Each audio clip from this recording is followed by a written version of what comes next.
Bakunzi ba Kaminuza TV ndabaramukije aho muri hose ku mpande zine z'isi amahoro y'Imana abane namwe so kuri micro rero nkuko mubibona ni Edisa ndabaha ikaze rero aho muherereye hose nkuko nabibemereye rero ni mu ntumbero yo kugira ngo tuteze imbere impano z'abarundi canke se dukore ibikorwa byinshi bitandukanye dusanzwe dukora ibikorwa byinshi gose urahawe ikaze ufise mariage ufise event eka ndetse ufise ibikorwa byinshi byari byose biba bikeneye gukamegwa wifuza kwiga gukamera eka ndetse wifuza publicité urahawe ikaze kugira ngo ushobore kubana natwe uwo kwifuza rero kuturondera nta handi udusanga ni kuri source du Nil muri niveau 5 bureau 534 murahawe ikaze kugira ngo muze mubane natwe nkuko rero nabibemereye no kwama imisi yose ndabazanira abatumire batandukanye n'uyu munsi rero ndabafitiye umutumire w'ubwiza umutumire ashajije cyane muraza kumubona mugumane natwe.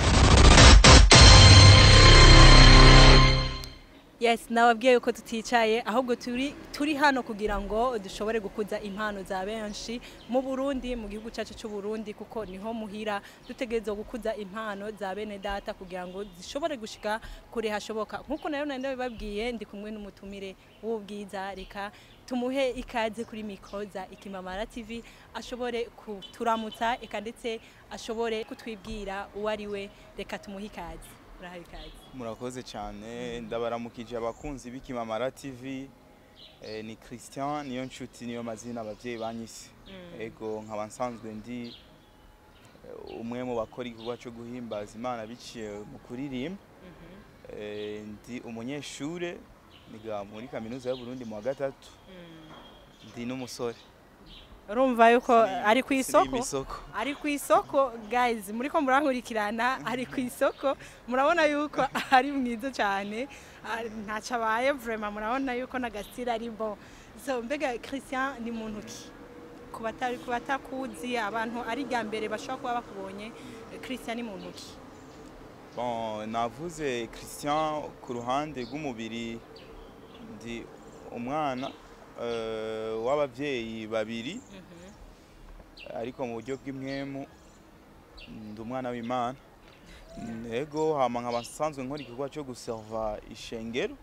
ry'umwami biciye mu kuririmba ego uvuze guserva ishengero twumvamwo ibintu byinshi umuntu aserva ishengero mu buhe buryo jewe navuze ko ari mu nzira yo kuvuga ubutumwa na cyane biciye mu kuririmba ego murumva yuko ari umuririmbyi Christian watanguye kuririmba ryari wabyaje gute kugira ngo ushobore kumenya yuko ufise impano yo kuririmba canke se utangure kuririmba muri église sinzi bon nari mutonya cyane ndibuka ko nakuriye muri Sunday school ndirimba mugabo sinari nzi ko nzohava ndabifata nka professional career sinzi ko bizohava biba ingabire ndabikore nyene ku buryo bwiharije navuga nti ni kugenda muri Sunday school nkuko abandi bagenda tukaririmba hama tugaheza bigaherera ngaho nyene ariko igihe kimwe niga muri 5e primaire nari kumwe n'umugenzi twa Steve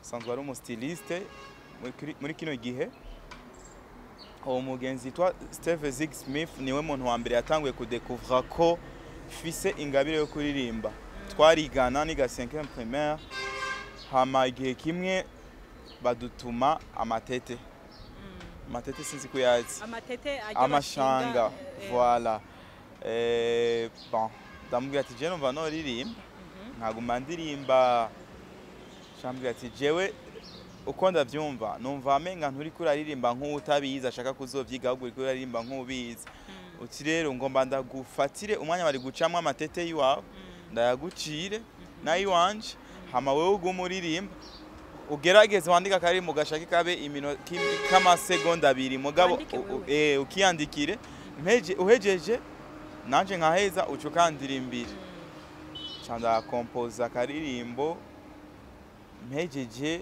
nawe araheza ndakamuririmbiye mvuga ati wow iyo ndirimbo n'ubu duhuye n'iyandirimbira wewe yaramugumye mu mutwe ubu tuvugana Christian afite ibikorwa bingaye ku rubuga rwa YouTube ubu tuvugana kuri YouTube channel yanje hari indirimbo 5 ego izo ndirimbo 5 zose ziri ku rubuga rwa YouTube ego niyihe ndirimbo uvuga ati jewe iyi ndirimbo ndayikunda kurusha izindi? bon indirimbo zose zivuga umwami wacu Yesu Kristo Ego. we akwiye kwizerwa we akwiye gusengwa mugabo ndibuka neza hariho verse zimwe mpora nsoma cyane mu ishengero rya kera nkabona yuko byashika n'umuvyeyi agakunda umwana runaka gusumba abandi naje muri zo hari iyo nkunda kuruta izindi muzimaze gusohoka ndakunda iyitwa reka kurira. Kubera iki ukunda iyo ndirimbo reka kurira? Irimo message ivuga ku bihe tubayemo ubu aho usanga umuntu atunze n'ubukenye bose bafite ibintu bibaruhije ku buryo umuntu ushobora kumubona agenda ari impuzu zimufutse gusa ariko mu mutima winjiye ibwira ugasanga hari igisebe kinini cyane. Iyo ndirimbo ni indirimbo y'indemeshanyo rero ku muntu wese amenye yuko Imana yacu dukunda, Imana yacu twitayeho, peu importe ingene ibintu byo bariko biragenda, Imana iguma yitwa Imana kandi Imana iguma idukunda. Kandi ndanabibutsa yuko tudahimbaza Imana kubera ko ibintu byose biba bigenda neza, ahubwo duhimbaza Imana kubera tubona ukugira neza kw'Imana mu bintu byose. Ego gushika urumva yuko ufise indirimbo zitanu ntabwo ari nko ku muntu w'umunyeshure. Mbega wewe kuba ufatanya igikorwa cyo kuririmba no ko uri umunyeshure birakorohera canke hoba hari umuntu agufasha gusapotinga? Bon kuri kote y'ishure ntaco bisana na music kubera yuko hari ngeze mu mwanya wo kwiga ndiga nyene ndaba serious n'ivyigwa Imana ikahezagira nkanabitora. Ngiye muri domaine yo kuririmba ndaba serious nico gikorwa c'Imana nyene. Ngiye muri domaine yo kwandika ibitabo ko nsanzwe ndo n'umwanditsi.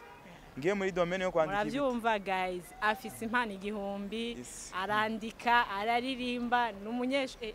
Ngiye muri domaine yo kwandika ibitabo ndaba serious no mwanya mugabo rero byinshi muri ibyo bikorwa usanga bisaba uburyo. Niyo challenge novuga yuko duhura nayo no bampura nayo, ariko kandi même sinafise management ndafise abantu bitanga mu byo bashoboye. Ndafise nk'witwa GNLFLS uwo aramfasha cyane kuri kote ya audio. Indirimbo nyinshi muzanje muri zo navuze niwe yazihinyanyuye kandi afise umutima unovuga nti w'umusamariya w'imbabazi, umutima w'Imana, umutima w'urukundo kuko aramfasha bikwiriye. Ndafise n'uwitwa DJ Case wa Mana akora muri Panama House nawe nyene aramfasha bikwiriye. Ndafise n'uwitwa Nelji Eli nawe nyene aramfasha bikwiriye. Ni kuvuga ngo kuri kote ya audio ndafise abantu bamfasha même si ntaba batoshobora gukorera gratuitement 100%. Ubibona ko quand même bagize effort y'ubufasha, ariko kandi hariho qualité y'indirimbo tutaronka bivanye no kungene uburyo butubera intambamyi. Ugasanga hariho na video twari dukeneye gukora nyinshi muri zo ndirimbo ntizifise ama video kubera ko kubura uburyo ama video yarakenewe. Hariho n'izindi zibitse nubumva antuka kuri qualité y'indirimbo sino irekura ari audio yonyene, harakenewe video igateba gusohoka bivanye n'iki n'uburyo.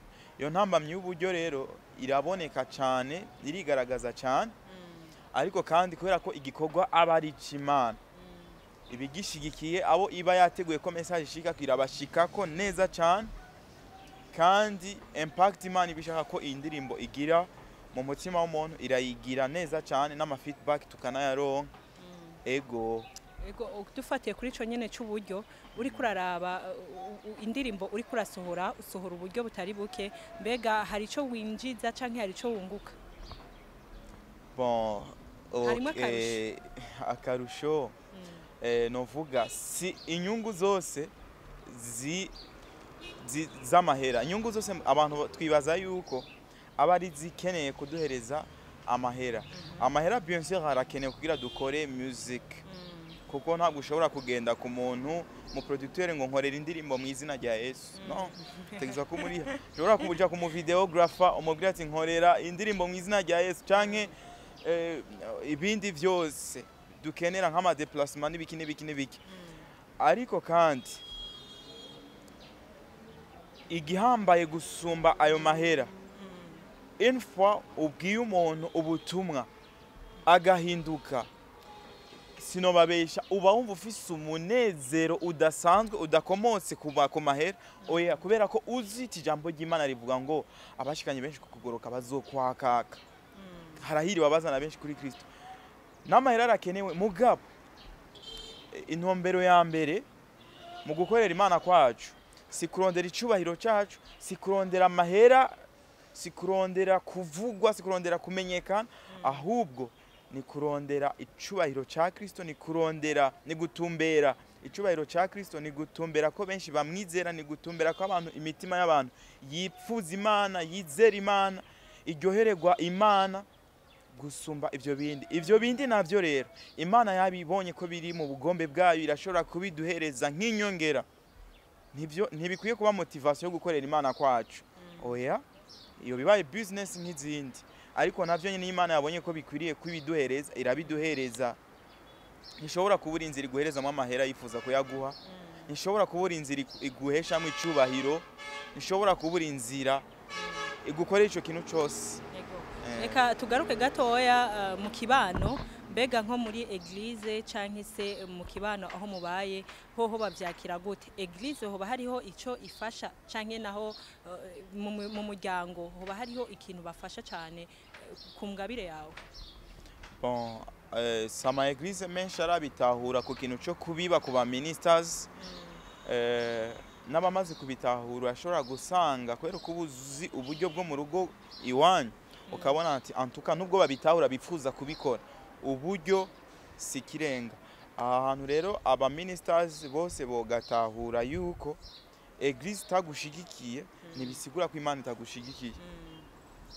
igushigikiye ni vyiza kandi sigihe cyose eglise gushigikira mu bigaragara mu mahera gusa irashobora no kugushigikirisha ivyiyumviro ishobora no kukugaburira ijambo ry'Imana ukarikuramo composition y'indirimbo irashobora no kugusengera eglise irashobora no kuguhereza ahantu ukorera concert irashobora kugufasha ibinabiri rero ivyo byose ni ubufasha eglise ishobora kubitanga nibaza yuko igihe cyose eglise ishoboye kugufasha mu mahera ni vyiza ariko niyitabishoboye ikagufasha no mu bindi navyo nyine ni vyiza ariko kandi naga client day ku ma eglise ni vyiza cyane yuko dushigikira abaririmbyi bacu mu ma eglise kuko iyo babuze uburyo kibashigikira voilà ugasanga presque une semaine mu semaine aratonda presque 5 jours mu ma répétition kuri eglise ni habari umwanya sikirenga kuja kwitaho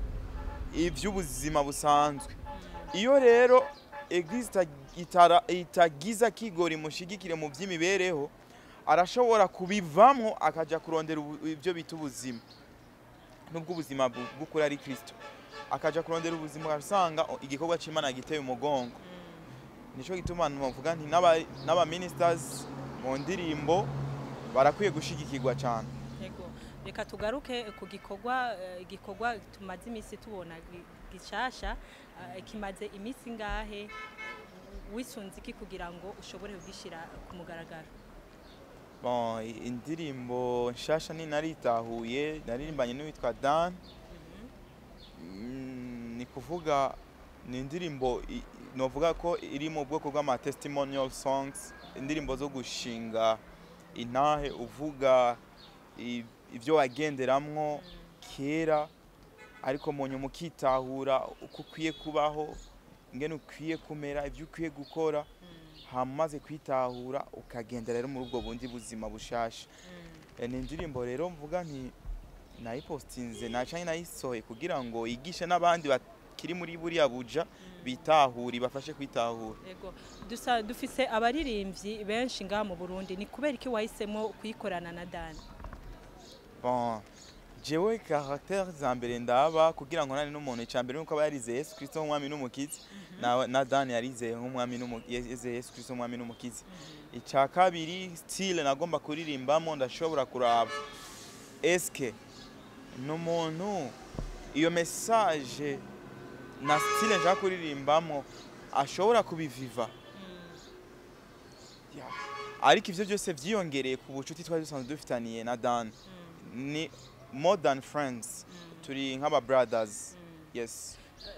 Benshi usanga bari mu magroupe atandukanye canke se mu matimu atandukanye, mbega wewe hoho byo bimeze gute? Wowe ufite team uhagarayemo uvuga ati nubwo ndirimba ndafise team irindi ku ruhande nkorana nayo?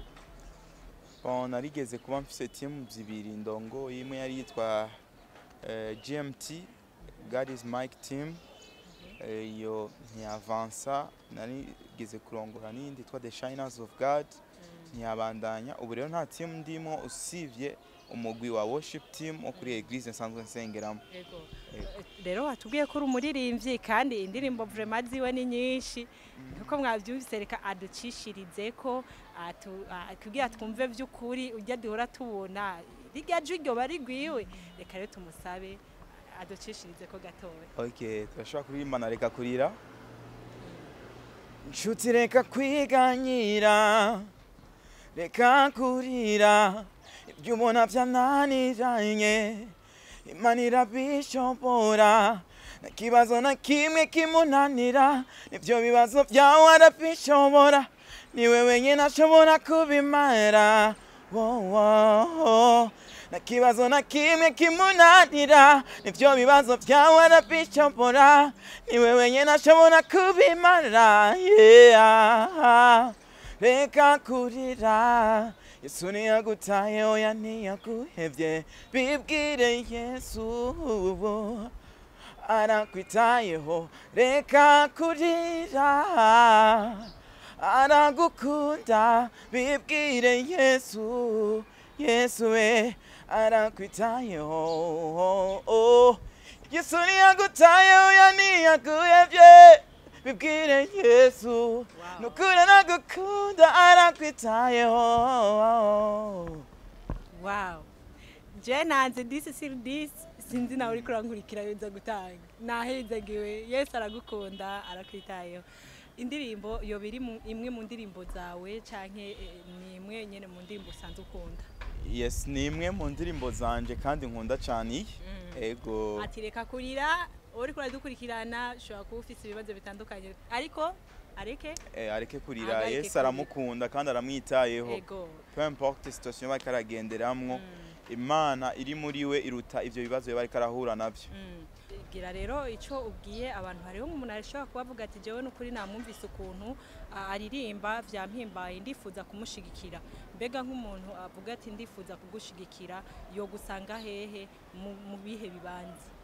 Okay, umuntu ashaka kunshigikira, izina nkoresha kuri Facebook ni Christian Niyonshuti, kuri Instagram na TikTok na YouTube hose nuko nyene. Hama ari ukeneye kunganiriza mu buryo bwiharije nawe, nimero yanje ni 69 55 46 47 69 55 46 47. Gira rero akajambo kamwe canke tubiri ushobora kubwira bariko baradukurikirana, canke se ushobora kubwira inshuti n'abagenzi basanzwe bakurikirana ibikorwa byabo? Okay, ikintu numva no basaba cyane ni kubandanya bakurikirana ibi bikorwa turiko turakoreshwa n'umwami, bibatere inyota yo kwizera Imana batari bwizere, bafata ingingo yo kumwizera, abamaze kumwizera nabo bashikame muri uko kwizera. Hama bo bishoboka ko badusengere kuko muri kino gikorwa duhura n'ibigeragezo byinshi, ariko hamwe n'Imana n'amasengesho turashobora gutsinda ngo intsinzi yaje kuba muri twebwe. Igisigaye none abashimira na mwebwe kukigoro kanyu kugushigikira igikorwa cy'umwami, ubutame bwanyu sobwo busa mu mwami. Ego. Reka rero tugushimire kuba wemeye ukaza kuri micro za Ikimamara TV. Nanje ndabashimiye cyane Edisa. Urahawe ikaze. murakoze cyane. Ego reka shimire rero wowe wafashe umwanya mwiza kugira ngo ushobore gukurikirana kino kiganiro wavyumvise n'umuririmbyi mwiza cyane urashaka kumushigikira mu buryo bwawe bucanke buriya ugiye kuri YouTube urashaka kugira subscribe eka ndetse ukanagira commentaire kugira ngo ntabone yuko ari katamba yirorera kugira ngo abone yuko mumushigikiye kandi muri benshi ndabibutsa kugenda mugize subscribe kuri chaîne yacu murahawe ikaze no mu bindi bikogwa murahawe ikaze kugira ngo muze murabana natwe uko bukeye nuko bwije tuzokwama turi kumwe namwe tubazanira ibintu bishasha gusa mwarahezagiwe bye bye.